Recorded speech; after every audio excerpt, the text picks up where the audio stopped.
Hey guys, welcome back to another 90 Day Fiancé recap, The Last Resort, Season 2, Episode 9. Wow, I sound worse than I did yesterday. And it's because I completely cannot breathe through my nose. I was only able to breathe through my nose maybe 20% yesterday, but today it's 0%. I have a cough drop in my mouth. I'm sniffling every other second, but I'm going to cut all of those out. Or as much as I can. You know what really sucks about recording when you have to breathe through your mouth and you can't breathe through your nose is you're out of breath constantly. I feel like after I finish a sentence, I have to take a deep ass breath. And then my mouth is dry because I'm breathing through my mouth. Oh my God. Well, I'm going to do my best to do this recap. Thank you guys so much for understanding. And without further ado, let's get into It's a recap. It's a recap. It's a recap. This recap is brought to you by DraftKings. You guys know I love a little gambling. I know it's not for everyone, but my friends and I have fun with it. We really enjoy it, so I've teamed up with DraftKings for this video.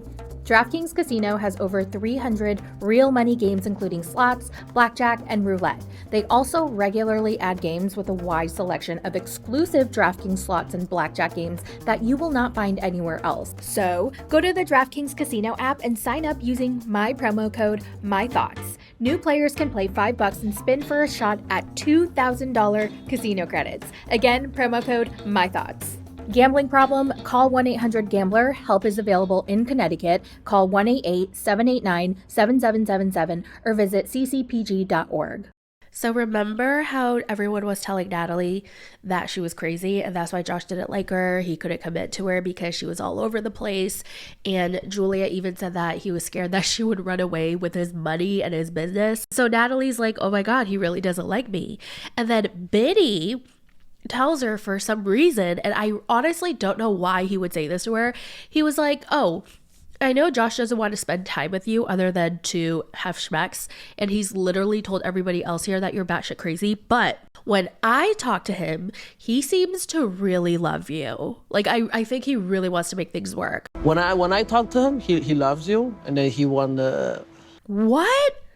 What? Biddy, why would you say that? Why on earth would you say that? And that puts a big fat smile on her face. So she's like, oh, okay. So Gino, what do you think? Well, I don't think he would have came here if he didn't care about you, Natalie. I don't understand why all the guys told Natalie a blatant lie. I don't know. Maybe it's because they're just sick of her acting crazy, so they just told her what she wanted to hear. Or maybe they thought they were having Josh's back by telling her that he liked her. I don't know. All right, so then Rob enters the mansion, and then it's Stacy, and she apologizes to Jasmine immediately for Florian's awful behavior. She's like, I'm so sorry. He's being such a dick. And Jasmine's like, oh, don't worry, Stacy. Welcome. Thank you. You look dead inside. What? And then Ari joins, and so everybody's hanging out, and then Julia's like, what should we do tonight? And Jasmine's like, I want to have sex. And everyone's like, yeah. But then Gino immediately goes, no.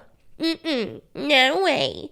And she's like, oh, okay, surprise, surprise. Another day, another rejection. And then she tells everybody how she was trying to hug him and kiss him the other day, just have a little cuddle sesh, not even schmecks. And he wouldn't even do that. He just turned her away. He pushed her away. He didn't even want to hug her. And then Gino goes, no, it's because you were trying to have sex with me when I wasn't ready. No, Gino, I was trying to hug you and kiss you, and you wouldn't even do that. No, Jasmine, we fight every freaking day. No. We haven't fought in several days. Jasmine, no. And then she's like, okay, then why can't we open the relationship? I want to have Shreks and you don't. You watch corn all day and that satisfies you. And then Gino tells Jasmine, okay, then you should watch corn and satisfy yourself.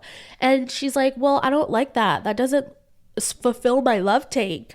She wants physical touch. She wants the warmth of a human body on top of her. She wants to look into someone's eyes and make that love connection, not play with herself watching corn like Gino does all day, all night. I just can't believe the situation that we're watching where Jasmine is begging Gino Gino for schmecks. Like, she's literally begging and crying. It's so wild. Also, it's not fair for Gino just to tell her to self-pleasure. Like, okay, he loves self-pleasuring. All he needs is his hand, a bottle of lotion, and his iPad.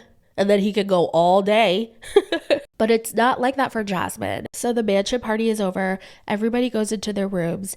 And Jasmine's like, I'm going to sleep on the bed. And Gino's like, no, I want to sleep on the bed. Like, are you freaking kidding me, Gino? You're not even going to let her sleep on the bed and you're making her sleep on the sofa? What a piece of shit. He's like, no, you promised me that I would get to sleep on the bed. I want the bed right now, Jasmine. And so she sleeps on the sofa. Honestly, you guys, I know people are going to disagree with me on this. Okay, it's a hot take. At this point, I want Jasmine to go out and find another man. I don't know anything about Matt, but I do know that they're currently dating, I think. So I hope she's happy. I hope he makes her happy. I hope he treats her well. And I hope he's banging her brains out. Honestly, even if she ended up hooking up with Matt before they filed for divorce, I wouldn't even consider that cheating. Or if it is cheating, I guess technically it's cheating. I don't even care. Like, I think she has the right to. So now they're gonna go camping. So everybody gets in the van and Natalie is still wondering where Josh is until vroom vroom, he pulls in with his nice fancy sports car. And Gino's like, wow, that car costs more than my house. And Floria goes, Gino, my God, it's not a Lamborghini. And Rob goes, yeah, it's a rental. Oh my God, are these boys jelly belly? Like, what the hell was that? That was so funny. That car is probably as much as my house. It's not cost so much money. It's not Lamborghini. It's a rental. Now, in the other van where all the girls are, somebody asked Julia if she and Brandon finally banged, because that's what he was talking about all week. But then she said they started making out and then he fell asleep. What? He's been waiting for this night and he fell asleep? Damn. The guys are telling Gino to take his blue pill and to just fork Jasmine. And he's like, no, I don't need her for the blue pill. I like to take the blue pill all by myself. Take that pill, Gino. Those pills, man, give me a great orgasm. I'll take them by myself. Take it by yourself. Hey, that man said he'll take it by himself. did anyone notice that all the other guys were kind of looking at Gino like, whoa, you'd rather do it with your hand? Like, you would choose your hand over an actual girl. On top of that, Jasmine's hot and she's like begging you for sex. She's literally on her knees, willing to do anything you want. And you would rather choose your hand and your iPad? That's wild. All right, so everybody gets to the campsite and most of these couples won't even look at each other. Stacy's mad at Florian, Gino hates Jasmine, and Josh hates Natalie. Jasmine and Florian start arguing almost immediately. She's like, I don't want to be in the tent next to them. I don't want to deal with Florian. He's such a bad influence. Blah, blah, blah. Stacy mothers him, and that's why he acts like a child. Stacy's like, what the fuck? Why am I catching strays? Oh my gosh. All he said is bad words. Oh my gosh. Blah, blah, blah. Everybody's down. Problem here. Let's go. I'm ready, man. Does anyone else think Jasmine's kind of projecting her frustrations onto Florian? Like, she needs someone to blame because Gino is not giving her any type of reaction, any type of affection, any type of attention. Whatever Jasmine says, he's just like, no, whatever. And he just ignores her. And she's getting frustrated. So Florian is like an easy person to fight with. And to kind of, I don't know where I was going with that thought, but oh my God. I can't breathe. So then the therapist is like, all right, everyone, go ahead and build your tents with your partners. And every couple has to work together, except for Jasmine and Gino, because Jasmine's like, nah, I don't want to help him because he always yells at me. He doesn't want me to help. And we're just going to fight if I try to help him. So I'm just going to let him build it on his own. And then Florian, his bestie for the restie, his new BFF, ends up helping him. Jasmine, to me, she looks exhausted. She looks depleted. She looks depressed, sad. She looks like she's just given up. Like she has no more energy to give. Suddenly, they couldn't find Jasmine. She had disappeared, but then they found her in the tent sleeping. It's time for therapy. It's group hypnosis. And we learn that Natalie's a witch. Whoa, she does tarot. She sees things. She sees dreams. And I'm like, oh my God, we do not need Natalie to be a witch, but it would make so much sense. So the therapist is trying to hypnotize everyone, and it was so obvious it didn't work on anyone except for maybe Natalie, Stacy, and Ari. Ari was full on in a hypnosis state. She was mouth open, head back. I could definitely tell that Josh was not into it. He was just closing his eyes and he was so stiff when the therapist was trying to put everyone to sleep. Not everybody can get hypnotized, and I wonder what kind of people can get hypnotized. I wish I could get hypnotized, but I don't think I'm capable because I'm always in my head and I'm always paranoid and I'm always worried. So I don't think I could like truly let go. So in their hypnosis state, they're supposed to think of a situation where they hurt their partner, and they're supposed to play the scenario out in their head and then replay that scenario in the way that they wished it happened. So then they wake up, and then the therapist goes one by one to share what the moment was. And Brandon goes first, and he says there was a time when Brandon gave his house key to his mother without talking to Julie about it, so she was allowed to go to their house anytime she wanted to. And I vaguely remember this, and I remember thinking he's fucking crazy. I don't think I could put up with that. That would be crazy if my mother-in-law was constantly coming over without notice. That would drive me nuts. And obviously they got into a big fight over this, and he wishes he would have asked her and handled it differently. And Julia's like, oh, well, no, that's not that big of a deal. I wasn't that mad. Now, Julia is noticeably stressed. Her voice is shaky. She obviously has something really big on her chest. And now it's time for her to share her moment. And she tells Brandon, please don't walk away when I tell you. And so basically, she says that there was a time when Julia and Brandon were constantly fighting and breaking up.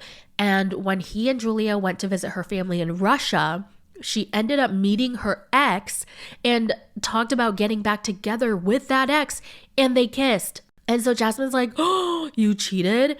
And Julia's like, no, we just kissed. And then everyone was like, that's cheating. Now, what wasn't really clear was, were they broken up? Because she said they were breaking up on and off. So were they broken up? I don't know. I acted horrible and we always broke up. I met my ex and we thinking to go back to each other. But this is not, it has hurt me for 4 years. You cheated? Not cheating, but we kissing. That's cheating. Kiss is cheating. The timeline is murky, but Brandon is pissed. So I'm guessing that they were still together. He's very, very pissed. Wow. Honestly, I remember they put this segment in the preview for the season of The Last Resort, and I thought it was a fake out. I did not think this was going to be real, but damn, she really did cheat. Damn, I kind of can't believe that she said that. She's obviously taking this whole retreat and this therapy process very, very seriously, because I feel like she's the only one who's gotten so vulnerable. I don't know if I would have shared that secret, especially not on TV. Some people say that they would have taken that to their grave because it happened before they got married. They were in a fight. They were maybe possibly on a break or not on a break. That's very unclear, but it happened so long ago. So like, why even bring it up? But I think she said something because it's been clearly eating her up and she has a guilty conscience. And I think that's why she told him. So juicy. All right, I kind of wish the show would focus more on the therapy now, because in the beginning of the show, I do like the drama and the crazy stupidity, but there comes a point where I want to see the actual therapy. But of course, that can get a little difficult when 80% of the couples are just not it. You know, they should be broken up. They are already broken up, but this is their one last try. It almost seems like there's no point to these therapy exercises with these couples. Natalie and Josh, who the fuck cares? They're not a couple. I think in the next episode, Jasmine tells Natalie that Josh is using her, you look desperate, and you look sad.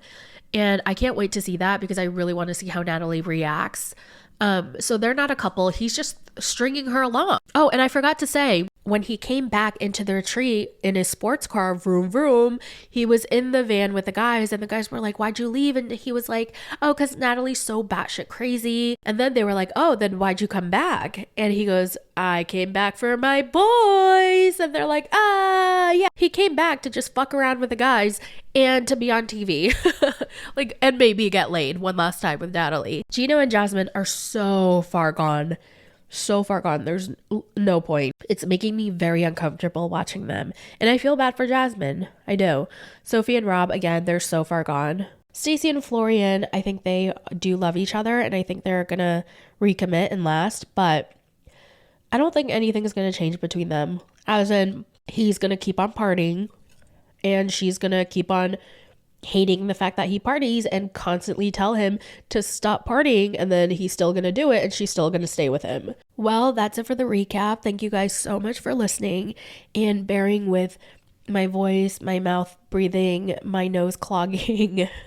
Thank you so much. You know what's crazy is I have not caught a cold or gotten the flu or strep throat or any kind of like upper respiratory illness or sickness since before 2019. And my last one was in 2018. And the shitty thing about me is whenever I catch a cold, my coughs will last me 3 months. And like they're really, really bad coughs. My last one was 2018. I usually get sick every single winter.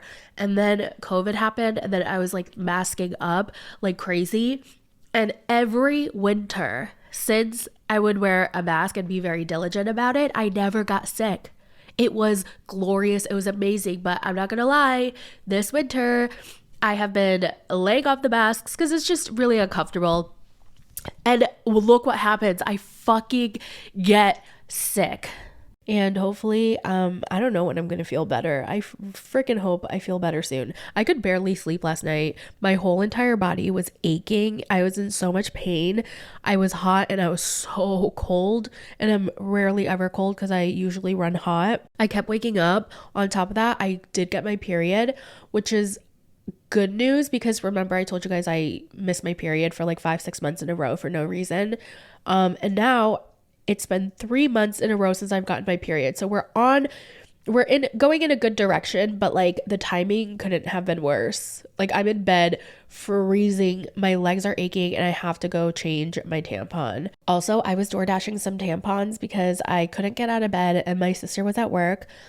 And tell me why the 100% cotton / organic tampons are so much more expensive than the chemical filled cancer giving ones. Like what the fuck? Why can't we just live?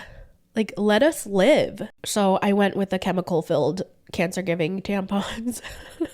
January is coming to an end, thank God. I hope February is so much better because January sucked. Just everything sucks. Everything sucks. Every single time I read the news, I get depressed.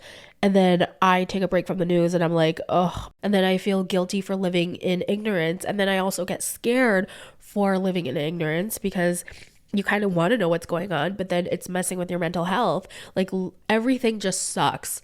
Everything is scary. Everything sucks. And I don't know if anyone else feels that way, but if you do, just know that I know how you feel. And I hope I can give you guys a little bit of time where you don't have to think about all the bad stuff going on in the world and how our future is completely fucked. So yeah, well, I guess I'm gonna go and take another nap. Thank you guys so much. Love you. And I'll talk to you guys in the next one. Bye.